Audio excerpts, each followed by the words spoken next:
From the outset, it is important to note that the process of development of the finance bill has happened exclusively under the remote control of the President, to the exclusion of members of Parliament from the opposition, concluding in today's PR exercise at State House that comes the finance bill is purely their baby.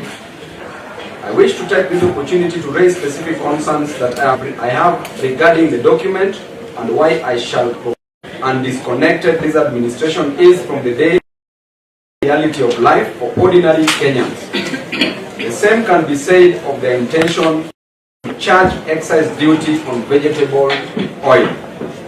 While we the most significant cost in the value addition of sugar, demonstrates how haphazard the Polish products will place undue burden on the people of Kenya. Manufactured products are yet to meet the demand in terms of quality and quantity, and therefore they are expensive. Consequently, Kenyans are set to pay more for sanitary towels, diapers, taken by time, and is no longer acceptable. We demand for the immediate release of the people who have been arrested, for it is their constitutional right to picket and or to demonstrate in his individual capacity for gross violation of the freedom of speech and the right to picket and protest, which is enshrined in our Constitution 2010. As I add, today we have been treated to an exercise, a PR exercise at State House, stating that there are some taxes which were imposed initially in the finance bill that have been dropped. I want to state clearly that Kenya as a nation depends on 80% of imported goods, including toothpick, tissue papers, foodstuff, including eggs, chicken. We are importing all these commodities, and therefore, as you purport to only remove the taxation on the locally produced goods, but you still raise the tax on the imports, the imported goods, the person who is going to bear this burden is the common mwananchi, is the boda boda rider, is the mama boga on the ground, is the common man. This is still going to raise the cost of living in our country. We are not going to accept to take it lightly, and we are urging Kenyans to still come out in large numbers, congratulating them for the demonstrations that they've held in Nairobi today. And we urge all Kenyans from different parts of this country to come out, from every ward, from every constituency, from every sub-county, from every county, and the nationwide demonstrations should be held in a very coordinated way and manner to show this regime that the power belongs to the people. That Article 1 of the Kenyan Constitution gives us the mandate, gives the people the mandate that the sovereignty only belongs to the people and nobody else. Ruto, being the president of the country, has a fiduciary duty. He's only holding this seat in trust for Kenyans.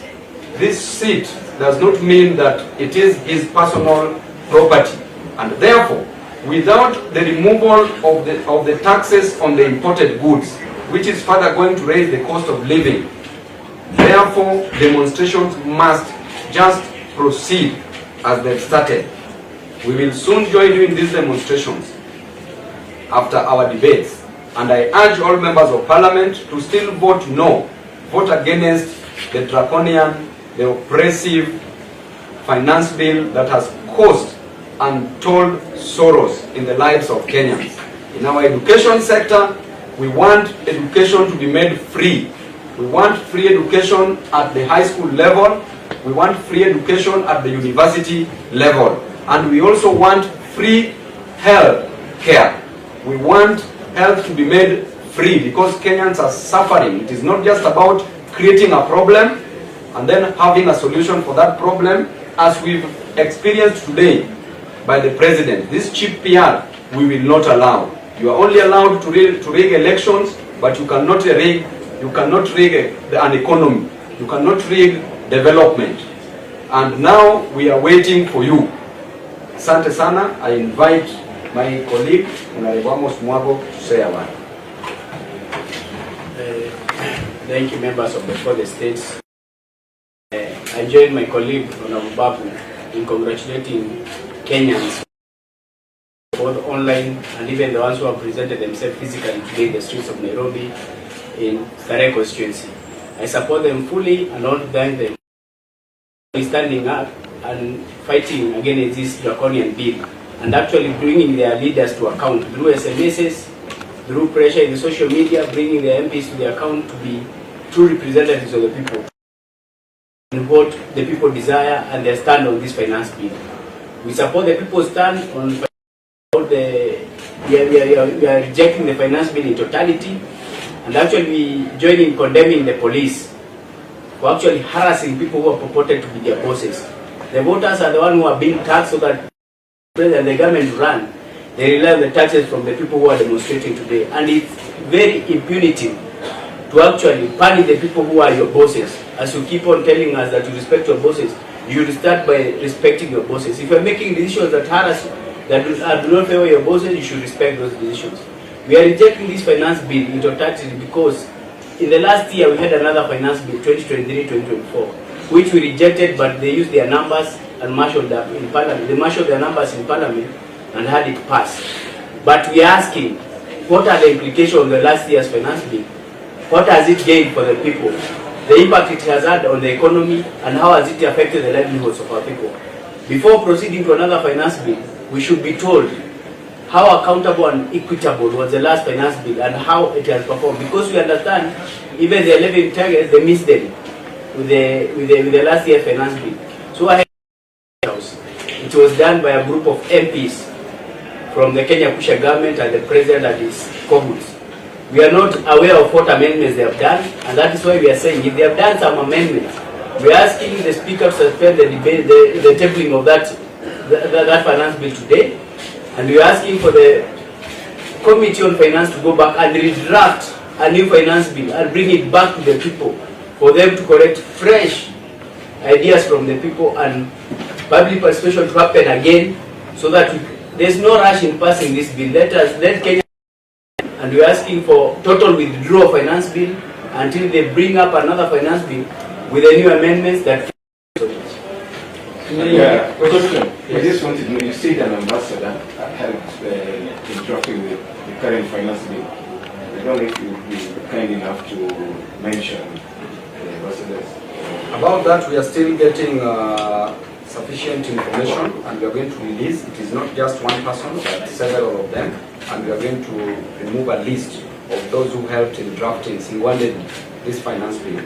And therefore, as I said earlier, that there are people who are purporting to be advisors of the president, but it is very unfortunate that the president does not listen to even his advisors. As we said earlier, that he advises his advisors on how to advise him.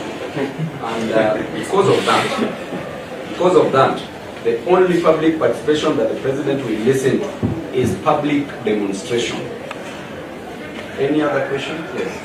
Mheshimiwa, swali langu litakuwa rahisi na sasa. Je, unaweza kueleza Wakenya uamuzi ambao umesema kwamba unaenda kupinga mswada wa fedha ambao tunavitumia hapa nchini Kenya, bei zao zitaenda juu. Bei zikienda, hataweza kununua bidhaa hivi kwa bei iliyo ya chini, so maisha bado itakuwa iko hapa chini. How do you talk on a national television and say clearly that things like diapers and pads are... You go to some different parts of this country, you find that people are using clothes, taking dignity away from our girls and our on the ground. 60% of our women and our girls cannot afford. Shameful, because we are taking the confidence, the dignity, and there will be serious stigma. So I don't know what country is being run just in the name of saying that you are importing parts. And the moment you import the parts, is that cost not going to be met by the common mwananchi? The moment you import cement, is that cost not going to be met by the mwananchi? The moment you import maize, unga, Is that cost not going to be met by the Mwananchi because the tax has been increased on it? So any other thing that is being imported, the cost will go high. The cost of living will still be high. So there is nothing. And Ruto should come out and address them. Not talking while he's scared. We are given the 190s the power to protest and demonstrate. Because every other time when demonstrations are called in this country, the political class tends to assume as the opposition are mobilized. But today it was purely out of the goodwill of 190. The people have come out with zero mobilization. They have come out to the streets to demonstrate on their own. We did not want to interfere with the process because we didn't want it to be labeled an Azimio demonstration plan. They have seen Kenyans themselves come out and demonstrate against this finance bill. And I think the main yes, the people are tired now. And as the general of Sarai constituency, we have given them freedom and power to demonstrate in this constituency of mine because my people have to express. They have the right to picket. They have the right to express whatever they think about this finance bill. And as their leaders, their general, I'm at the forefront with rejecting this finance bill and saying no to this finance bill.